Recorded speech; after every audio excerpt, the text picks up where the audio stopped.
I don't think the CW Arrowverse was that bad. So in today's video, that's pretty much what I'm going to spend some time talking about.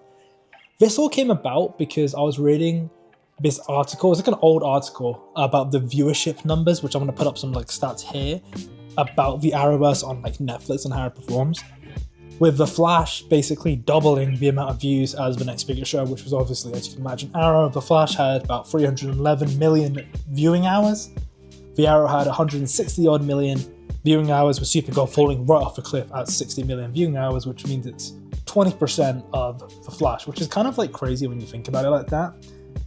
But anyways, it had me thinking, why, when we look back at this show and this like kind of era of TV, do we look back at it so negatively? Because for so many of us like kind of nerdy people, this era was so formative in how we view TV, and it was so encapsulating. And for someone like me, I really loved the Arrowverse growing up. But obviously, so I was born in 2001, I'm in my mid-20s now. I was getting older on the tail end of the show, and I could notice how bad the show was getting.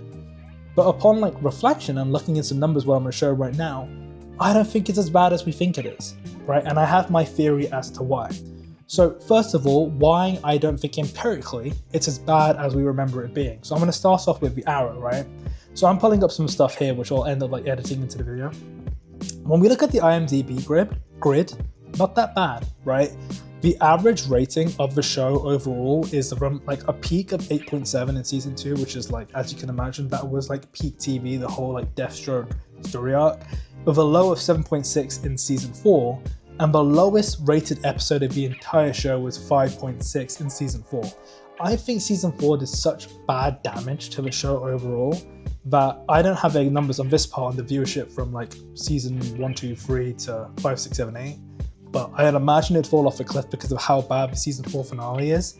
But honestly, the back end of Arrow was really not that bad, right? Like season 5 was, I think, one of the most underrated kind of episodes of underrated seasons of TV there is in superhero TV. And it ended with an average rating of an 8.4. And to put this into perspective with some couple other shows, and I'm not trying to say that it's really as good as the other shows, but I'm just putting it in perspective. Season 2 of Stranger Things averaged an 8.4, and Stranger Things' final season was a 7.9, right? So going back to the Arrow, that's the same as like kind of like the Arrow in its lowest days. And I'm not trying to say Arrow's on the same level as Stranger Things. I do not mean that at all, but I'm saying point of reference, right? So where does this notion that the Arrowverse as a whole ended up being like really bad? I think it goes back to what I was saying at the start, where the Flash's viewership was about double that of the next biggest show, which was Arrow. I'm going to pop up a bar chart here, which shows like the live viewership at the time. I don't think it's that accurate, but like just point of reference. And the reason there's a big spike on Supergirl in the first year is that Supergirl was originally on CBS, or like it was just on a different TV channel, and then it fell off and went to CW, less viewers. But if we look at the overall viewership, let's just assume The Flash was twice as popular as the next best show. So obviously disproportionately the reputation of the universe is going to be really dependent on The Flash, despite it being called the Arrowverse. And this is where it gets interesting when we put the graph on like a timeline metric rather than just like a grid. Obviously on a grid we can see popping up here that it fell off, right? Just from the colors, you can see that it fell off. But if you put it on a timeline perspective, it's really obvious what's happened here. The show peaked really high, with the first couple seasons, like the average being in the high 8s, some 9 like rated episodes, and then it just falls off a complete cliff around the season 4, 5 mark, and that last few seasons was like bottom tier TV. And now I didn't watch the last season of Flash until like quite recently, until I was a lot older. And it was so disappointing watching it. Like it really did make me upset seeing how that show ended with such like great raw bones at the start. I think there was a couple inherent flaws with the universe overall, being like it's so many episodes per season. It's really hard to make compelling storylines last that long. It's just a dated way of making TV. Number 2, the actors were not very good, right? Now, Grant Gustin was great. The same way we're in Arrow, like I really like Stephen Amell. I think Stephen Amell was not great, he was good. But there were some good actors, but the standard of actors, and when I mean standard, I mean like the villain of the week actor, was so often so bad. Like it was a really tough watch a lot of the time. Even some of the big bads were basically unwatchable. We actually played Godspeed, I don't know his name. It's a tough watch, and I don't think anybody would deny that. I then wanted to look into kind of some of the other shows in terms of like rating and viewership, and this is why I'm trying to say I don't think it's as bad as people think it is. Take Supergirl, for example, right? The average rating of the show throughout its run basically stayed the same, like a mid-7 until the last season, which was 6.7.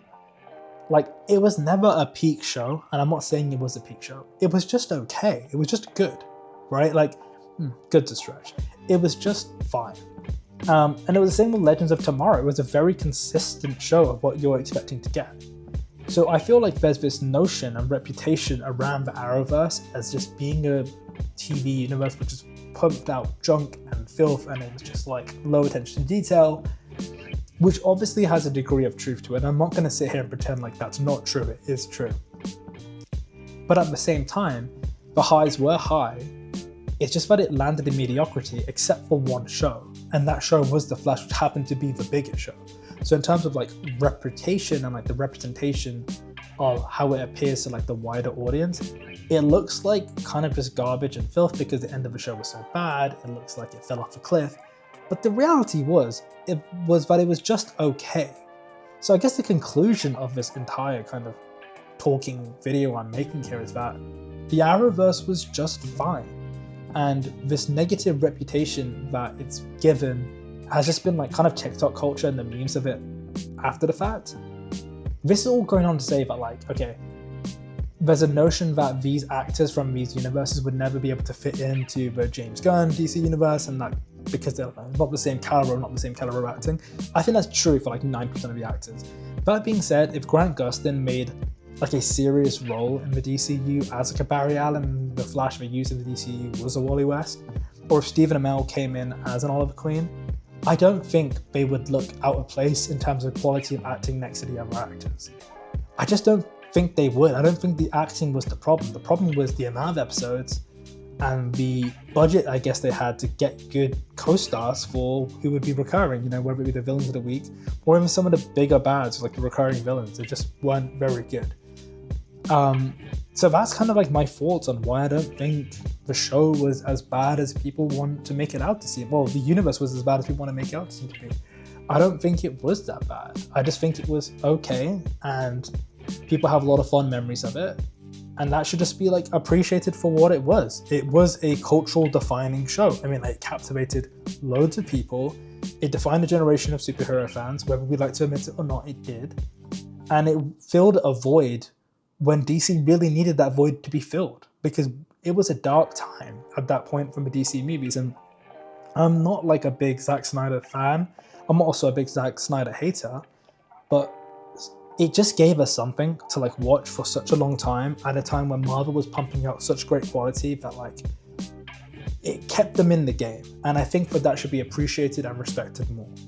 So anyways, this is what I wanted to say about the Arrowverse. If you found any of this interesting, got any sort of entertainment value out of it, please like, please subscribe. I want to do a lot more videos like this and just like, talk about things I love and I care about and I grew up being super passionate about.